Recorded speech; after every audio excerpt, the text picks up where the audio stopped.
Snetterton is actually probably is one of the hardest circuits that we come to.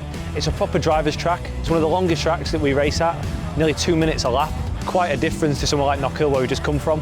Because there's a bit of mix of all sorts, so it's quite a test for the car. Hence why we also do quite a lot of pre-season testing here. Because you've actually got different corners that you can actually try and setups on, you know, fast, slow, medium speed, it's all here. So it's quite good for a bit of mix of all sorts, but it is a tricky circuit. It's a circuit I actually really like. I've gone well here in the past.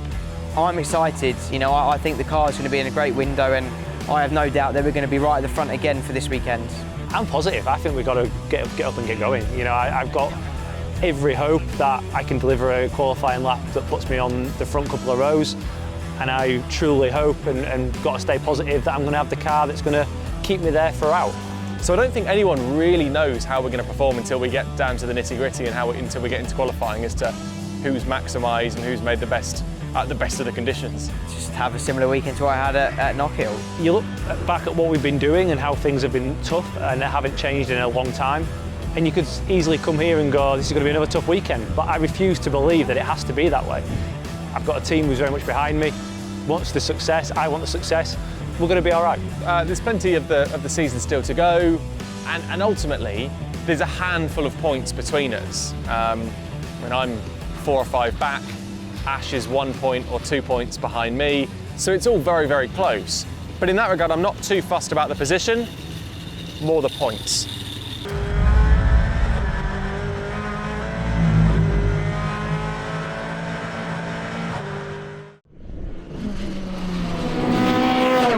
Knockhill was amazing, you know, it was, I scored, you know, 59 points out of a possible 65. So yeah, from a points point of view, I don't think it gets much better than that. So yeah, Knockhill was actually my last race in Jake's car. As you can see, I'm wearing a blue BMW t-shirt now, so I've actually came back for the weekend to help on Stephen's car. My job will be taken by Dom, who was previously number 2 on Stephen's car. I've worked with Dom for a number of years. I first worked with Dom when he was doing work experience at Carlin, when I was doing Euro F3. I have every faith that, you know, Dom will be the right man to take over from me. You know, I wish Jake all the best in the rest of the season, and I've no doubt he'll definitely be there until the last race at Brands Hatch, and hopefully, yeah, he'll be able to bring it home, and I'll be able to maybe celebrate with him. So. We're staying here for as long as we dare. The shade, that's what everyone else is doing.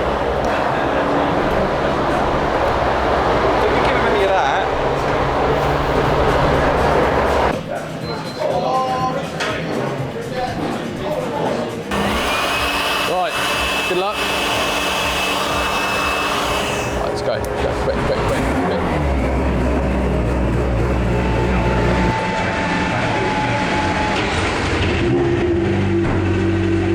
So nervous.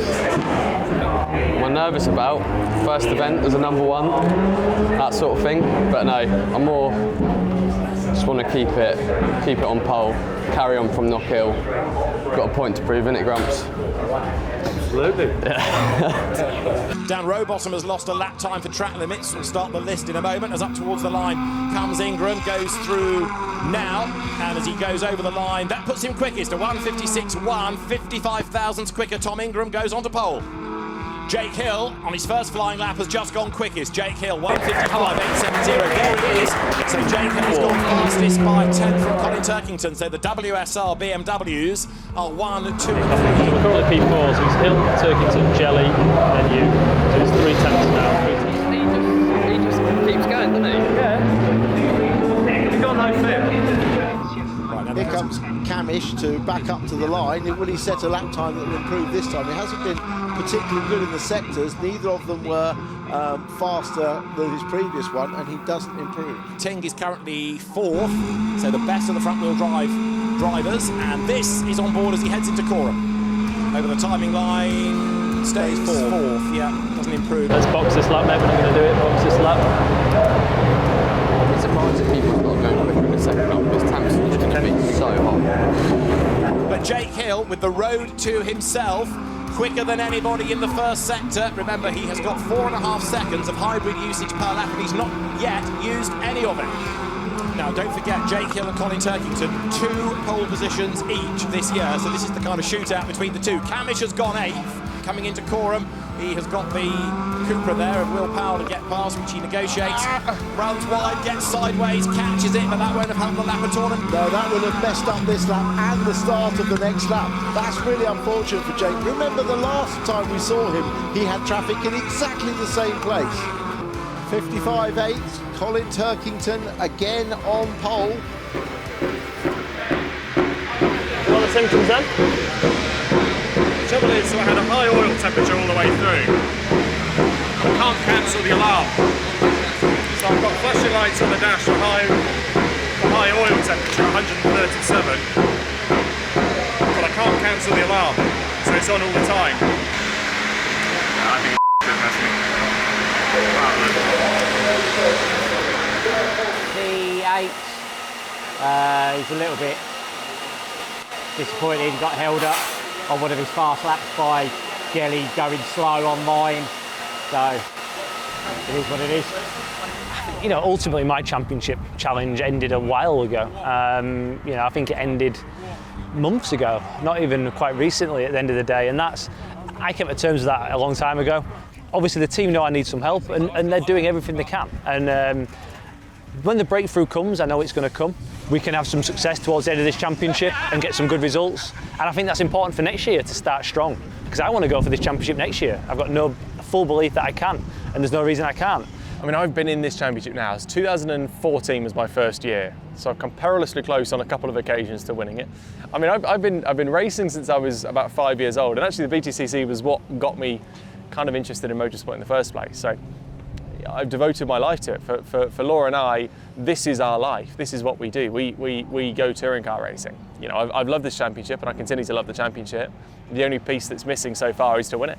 Good first one, mate. Yeah, can't complain too much. Yeah. Well done. It's all right, my job's definitely gone now. Yeah, you ain't got this anymore either. Sacked. Yeah, we just finished qualifying. Bit gutted because we was on a really good lap. I just made a bit of a mistake into the last corner, Coram and Murray's, and ultimately that cost me the pole really. So a bit annoying, but really just looking forward to tomorrow now. You know, very exciting day ahead. It's going to be another hot one, but I'm sure we're going to have a very good day, being that we start off the front row. So looking forward to it.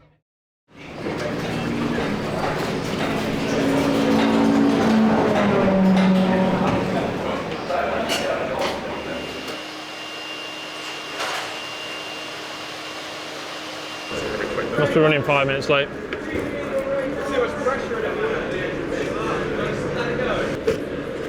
Mate, it's now. You try and do it from the tap now, it'll still out loads. And get a rag underneath. We're thinking we might be going green in the next minute, just to be warm. It just holds pressure in the water system for so long that you can't take the cap off to refill. So we're topped up now. We're pretty confident with it. Basically, with the engine being so hot throughout the race, it doesn't really lose the pressure in the water system. So we were struggling to check the water level because the pressure was so high before the start of the race. So just a bit of a panic. The races are really close together between race 1 and 2 here. So just trying to find a time where the temperature's low enough, the pressure's dropping, so we can actually take the water cap off to check the level. Yeah, it's a good one there. See if we can get this one done. We go racing, good getaway from Turkington, good stop by Adam Morgan. Good launch, good launch. The leaders scrabble out of the hairpin with Turkington up front and Ingram having a go at Hill.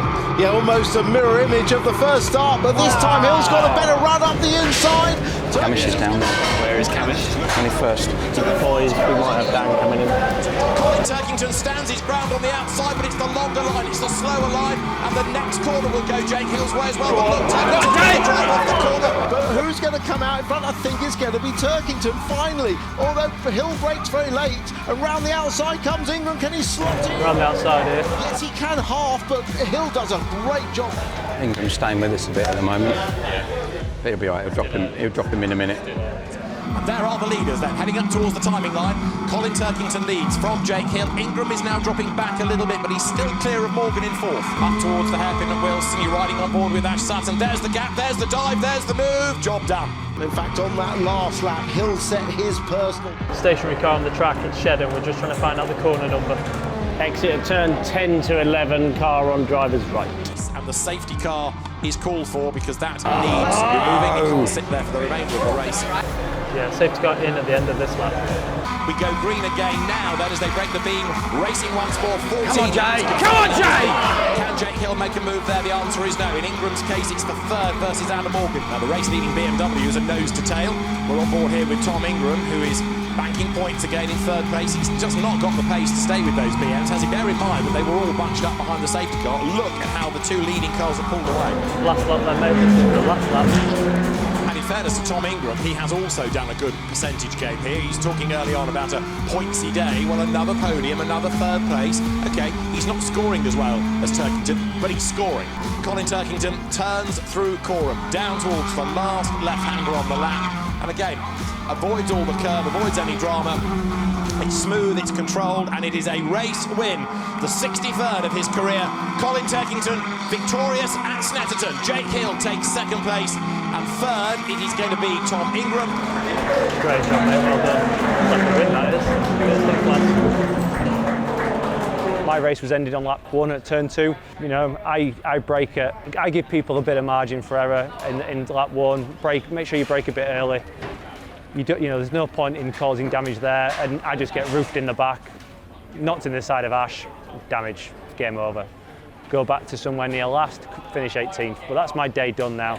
Obviously, we just finished the second race there at Snetterton in this like 34, 35 degree heat, whatever it is, and yeah, it's killing us really. It's so hot in the car, you just don't have any air to breathe. But you know, we've had a great couple of races there with 2 second places, lots and lots of points scored, which is fantastic. And now we've just got to finish strong in race 3, which I'm looking forward to. A copy and paste from the first race really. Held station, Adam came back at me a little earlier than he did in the first race, managed to hold him off. Again, good points, which is what we needed, but the good points in the sense that we scored good points against everyone else, but the 2 guys that we were going with in the championship obviously outscored us, which is a little frustrating. But you know, I think overall we did well in those 2 races against cars that have been faster than us this weekend.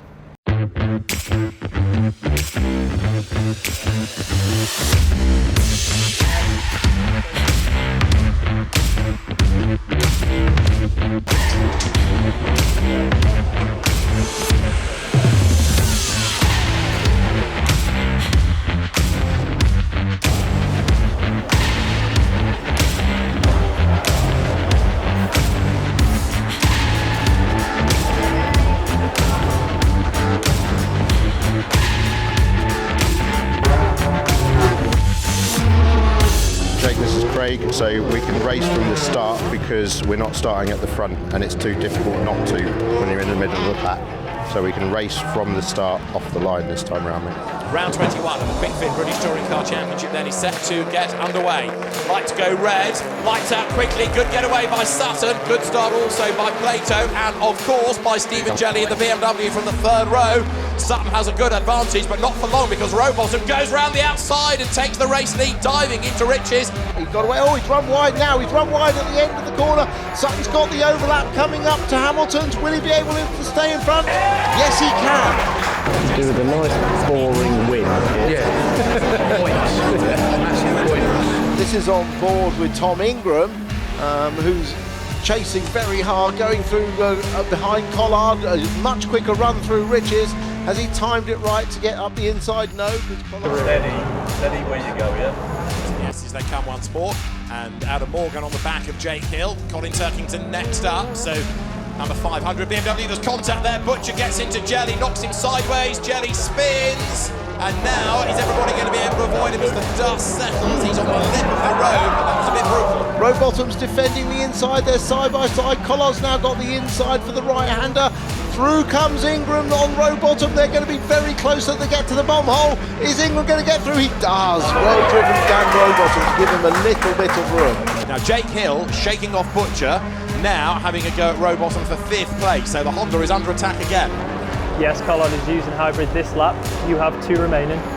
Collard and Ingram, so that's preserving his second place. Collard is sideways at Rich's. Ingram now gets the run, but Collard moves to the inside to defend.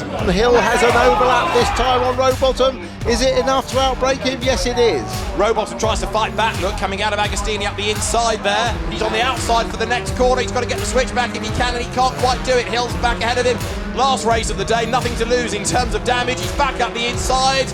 More damage to Rowbottom's car, the tyre rubbing on the bodywork there. Has Turkington's got enough of no doubt? Is that a piece of tyres or a piece of bodywork gone from Rowbottom's car? But Turkington is through as well as Hill. But Ash Sutton has looked absolutely mighty in this race. Ingram isn't giving up without a fight though. Look, he has a proper go on the outside line. Ricky Collard has learned a huge amount about racing touring cars this weekend, and he's not giving up yet, and he's going to have to stick his elbows out yet further because Ingram's alongside. They touch again, and Ingram does go through. Last lap, up to third. Brilliantly worked out. Oh no, it's not over yet.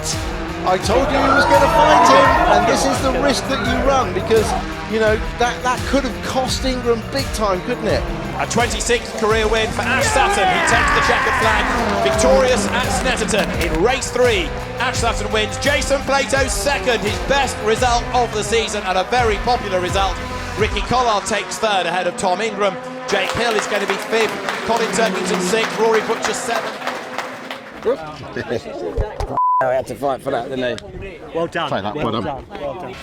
Cracking job all weekend, did what we needed to do. How far off are we, Tom? 24. Oh, off Tom. 7, sorry. 7 behind. It's really tight. turned into us 4 all of a sudden. Did you see from where you were the Collard and Ingram tussle? Yeah. 'Cause Ingram got him and then he just doored him. It was like, I'm having you. Get in there. That was a great move. Ingram's going to appeal it. appeal that for piss and pass. No, it's inside. I think it was all right. It was a solid touring car move, wasn't it? But then if it happened to us, we'd be appealing it. So you know.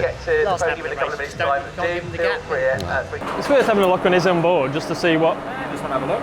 Yeah. So do you think you hadn't left a car's width on the inside? I was definitely defending it. Whether there was a gap down the inside, well, there was obviously a gap down the inside. Yeah, but he managed to make a if gap. it was on the grass, if it was off the track, I don't know if it was on the track or not. I defended it. Was hit on my right rear and then used you to slow down, if you like. If I hadn't have been there, the question is, would you take that line on a normal racing lap? No. Had I not have been there, would you still have made the corner? Probably not. Yeah, I mean, obviously Dan's been stuck down in the boonies after being taken out of race 2. So unfortunately he's collected a bit of damage early on lap 1 and the car's not been working right. But on flip side, on the other side, Ash just controlled that, lights the flag.